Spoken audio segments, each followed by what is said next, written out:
ఆంధ్ర రాష్ట్ర విభజన నేపథ్యంలో రాష్ట్ర ప్రజలకు ఆమోదయోగ్యమైన రాజధానిని అమరావతి ప్రాంతంగా గుర్తించి నాటి ముఖ్యమంత్రి నారా చంద్రబాబు నాయుడు అమరావతిలో రాజధానిని నిర్మించాలని అక్కడి చుట్టుపక్కల ప్రజల వద్ద నుంచి దాదాపు 50,000 ఎకరాల భూమిని సేకరించి అద్భుతమైన రాజధానిని ప్రజలకు అందించాలనే తలంపుతో ప్రజాభీష్టం మేరకు నిర్ణయం తీసుకున్నారని, అయితే 2019 ఎన్నికల తరువాత రాష్ట్రంలో వైసీపీ అధికారంలోకి వచ్చి రాజధాని అమరావతిని రాష్ట్ర అభివృద్ధిని కుంటుపరిచాయని ప్రొద్దుటూరు మాజీ ఎమ్మెల్యే నంద్యాల వరదరాజురెడ్డి కుమారుడు టీడీపీ నాయకులు నంద్యాల కొండారెడ్డి అభిప్రాయపడ్డారు.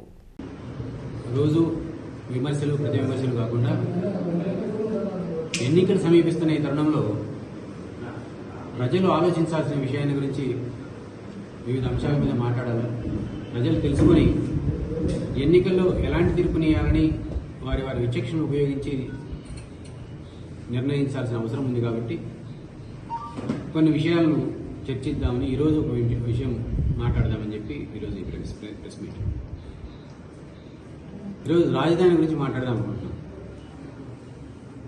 ఆంధ్రప్రదేశ్ రాష్ట్రము 2014 విడివిడిన తర్వాత ఇప్పుడు ఒక రాజధాని లేని దయనీయమైన దౌర్భాగ్యమైన స్థితిని అనుభవిస్తూ ఉంది. గత 5 ఏళ్లుగా మనకు రాజధాని లేదు. 2014లో రాష్ట్రం విడివడిన తర్వాత చంద్రబాబు రాష్ట్రాన్ని అభివృద్ధి చేయాలనే ఉద్దేశంతో ప్రజలు తీర్పిచ్చినారు. రాజధాని ఎక్కడ అనేది అప్పటికి ఇంకా నిర్ణయం కాలే. వివిధ ప్రాంతాలను పరిశీలించిన తర్వాత వైజాగ్, విజయవాడ, దొనకొండ, తిరుపతి రకరకాలన్నీ ఆలోచించిన తర్వాత అమరావతి అనే ఒక ప్లేస్ నిర్ణయించినారు. అమరావతి అనే ప్లేస్ నిర్ణయించిన తర్వాత దాని ల్యాండ్ అక్విజిషన్ ప్రాసెస్ను ఆలోచించినారు. దాని తర్వాత ప్లానింగ్, ఇవన్నీ చేసి 33,000 ఎకరాలు ప్రభుత్వ భూమిని 33,000 ఎకరాలు ప్రజల నుండి ప్రభుత్వాన్ని నుంచి ఒక్క పైసా వెచ్చించకుండా రైతుల నుండి అక్వైర్ చేసినారు. ఒక 15,000 ఎకరాలు ప్రభుత్వ భూమిని కూడా కలిపి దాదాపు 50,000 ఎకరాలతో ఒక గొప్ప నగరాన్ని నిర్మించాలని. ఎందుకంటే మనం సౌత్ ఇండియాలో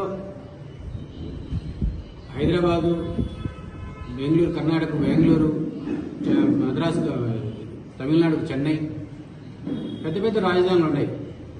ఒక రాజధాని కేవలం పరిపాలనా రాజధానే కాకుండా ఉపాధి కల్పించే విధంగా ఒక గొప్ప నగరం ఉండడం వల్ల ఆదాయం పెరిగేదానికి, రాష్ట్ర ఆదాయాన్ని పెంచుకునేదానికి అవకాశం ఉండే విధంగా ఉండాలనేది.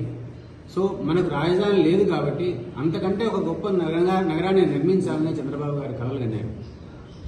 దానికి తగినట్టుగానే ప్లానింగ్స్ చేసినారు. సింగపూర్ కన్సార్టియం తోటి గొప్ప గొప్ప ప్లాన్స్ తయారు చేసినారు. అందులో భాగంగా హైకోర్టు, శాసనసభ, సెక్రటేరియట్, కొన్ని ప్రభుత్వ భవనాలు, police department head quarters, RMB head quarters, ఇట్లా రకరకాల భవనాలు నిర్మించి దాదాపు 3,000 రూపాయలు ఖర్చు పెట్టాము. 3,000 కోట్లు. అయితే నగరాన్ని అసలు సెలెక్షన్ ఆఫ్ అమరావతి అనేది ఏ విధంగా ఉండాలనే దాని గురించి తీసుకున్న క్రైటీరియా ఏంటంటే, ఆ రోజు కొత్తగా అప్పటికే రాజధాని విడివడింది, మన రాష్ట్రం విడివడింది కాబట్టి సుదూర తీరంలో ఒకవేళ వైజాగ్, ఈ రోజు పరిపాలనా రాజధాని వైజాగ్ ఉంటే బాగుండని వీళ్ళు అంటున్నారు కాబట్టి కొంతమంది వైజాగ్ మనకు మిగిలిపోయిన నగరాల్లో వైజాగ్ ఒకటి, విజయవాడ ఒకటి, ఈ రెండే ఉన్నాయి మిగిలినాయి, ఎక్కువ జనసాంద్రత ఉండేది. వైజాగ్ అయితే దాదాపు ఒక చిత్తూరు, పలమనేరు లేకపోతే కుప్పం ప్రాంతాలకు దాదాపు 1000 కిలోమీటర్ల దూరంలో వైజాగ్ ఉంటుంది. కాబట్టి అట్లేదైనా నిర్ణయం చేసినారంటే మళ్ళీ ఈ ప్రాంతం వాళ్ళు ప్రత్యేక రాయలసీమ, ఇంకొకటి ప్రత్యేక రాష్ట్రం అనే భావనలు వస్తాయి. కాబట్టి ఆ విధంగా రాకూడదు. రాజధాని అందరికీ సెంట్రల్లో అందుబాటులో ఉంటే బాగుంటుందనే ఉద్దేశంతో అట్లా ఇంక తిరుపతిని ఇంకొక ఎడ్జ్ అవుతుంది. కాబట్టి విజయవాడ సమీపంలో సరిపడ ప్రాంతాల్లో అయితే రాష్ట్రానికి మధ్యలో ఉంటుంది, బాగుంటుందని. అది కూడా ఎందుకు అంటే ఆ విజయవాడ ప్రాంతం కానీ ఈ తిరుపతి పెద్ద పెద్ద నగరాలకి ఏంటంటే ఒక రాజధాని అభివృద్ధి చెందాలంటే అన్ని రకాల కనెక్టివిటీస్ ఉండాలి. Road connectivity, air connectivity, rail connectivity, ఈ విధంగా అంటే ప్రపంచంతో ప్రతి మూలకు అనుసంధానమైన విధానం ఒక ప్రయాణానికి కానీ ఇంకోటి కానీ ఉండే విధంగా ఉండాలి. ఆ విధంగా ఉండే మనకు మిగిలిపోయిన రాష్ట్రంలో విజయవాడ, వైజాగ్ ప్రాంతాలు మాత్రమే మనకు మిగిలాయి. సో విజయవాడ ప్రాంతం అయితే బాగుంటుంది. కొంత జనసాంద్రత, జనసాంద్రత కూడా ఎందుకు ఉండాలంటే ఒక రాష్ట్రం ఏదైనా ఒక నగరము ఉపాధి కల్పించే విధంగా కూడా ఉండాలి. ఒక పరిశ్రమ కానీ ఒక టెక్నాలజికల్ పార్క్ కానీ ఏదైనా రావాలంటే ఆ ప్రాంతంలో క్వాలిఫైడ్ పీపుల్ ఆ కంపెనీ పెట్టడానికి అవైలబుల్ ఉండాలి. అట్లా పెద్ద నగరాల్లో మాత్రమే అది సాధ్యమవుతుంది. అంతేకాకుండా ఈ మంచి నిపుణుల దగ్గర ఎక్కడ వచ్చి పనిచేయాలంటే ఆ నిపుణులకు వాళ్ళ పిల్లలకు వాళ్ళ అవసరాల కంటే వాళ్ళ పిల్లలకు కానీ వాళ్ళ పిల్లలకు ఎడ్యుకేషన్ ఫెసిలిటీస్, వాళ్ళకు మెడికల్ ఫెసిలిటీస్, అదేవిధంగా వాళ్ళు అంటే డ్రైవ్లో తీసుకొని పోతే మంచి నిపుణులు ఉండరు. ఎందుకంటే శాలరీ తక్కువైనా మన సౌకర్యంగా ఉండే దగ్గర ఉండాలనుకుంటుంటారు.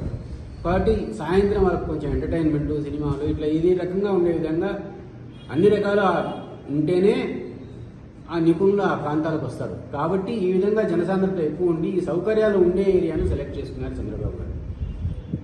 సో ఇదంతా చాలా సైంటిఫిక్గా శాస్త్రీయమైన పద్ధతిలో అనాలిసిస్ చేసి ఇక్కడ అయితే బాగుంటుందని నిర్ణయం చేసినారు.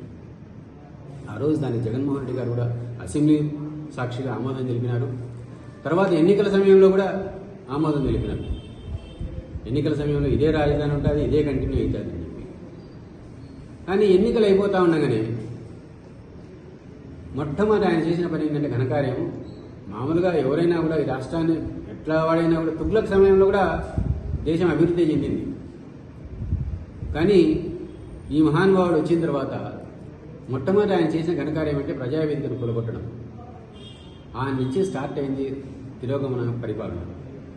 ప్రభుత్వానికి ఆ రోజు ఆంధ్రప్రదేశ్ రాష్ట్రం ఏర్పడిన తర్వాత ఈ రోజుకి కూడా యాక్చువల్గా ఒక ప్రత్యేకమైన భవనం లేదు. ఏదైనా మీటింగ్ ప్రభుత్వ అధికారులతో కానీ ప్రభుత్వ పెద్దలతో చర్చలు జరపాలంటే అది ఒక తాత్కాలికమైన ప్రజావేదికను ఏర్పాటు చేస్తే దాన్ని కృష్ణానది పరివాహక ప్రాంతంలో ఉంది, ఇది ముప్పుకు గురైతుందని కూలగొట్టినారు.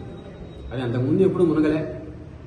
అయితే విమర్శలు వచ్చేటప్పటికీ అది తాను చేసింది కరెక్ట్ అనిపించుకునే దానికోసము ఆ సంవత్సరం వర్షాలు బాగా వస్తే మొత్తం నీళ్ళు వదిలినారు.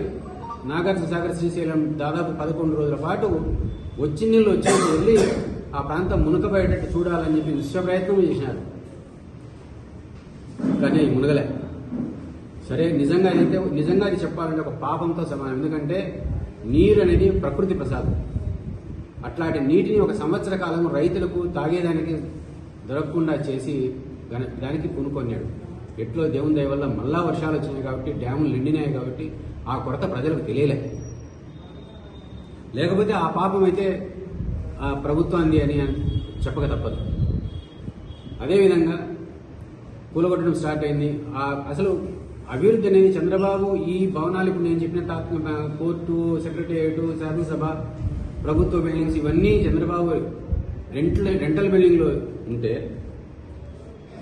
నిర్మిస్తే జగన్మోహన్ రెడ్డి రాజధాని తీసుకుపోదామని జగన్మోహన్ రెడ్డి ఇప్పుడు 3 రాజధానులు అని చెప్పి వైజాగ్ తీసుకుపోయిన తర్వాత ఆయన చేసిందల్లా ఏమిటంటే ఆయన ఉండేదానికి నివాసము ఆ రిషికొండకు గుండు కొట్టి ఒక విలాసవంతమైన భవనాన్ని నిర్మించుకున్నాడు.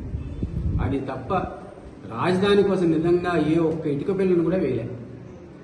అసలు 3 రాజధానులు ఈ రాష్ట్రానికి అవసరమా? మన దేశానికి ఒక రాజధాని ఉంది, దేశానికి 2 రాజధానులు ఉండాలా అని ఇప్పటి నుంచో చర్చ జరుగుతూ ఉంది. కానీ ఇప్పటిదాకా మన దేశానికి ఒకటే రాజధాని ఇంకా ఉంది.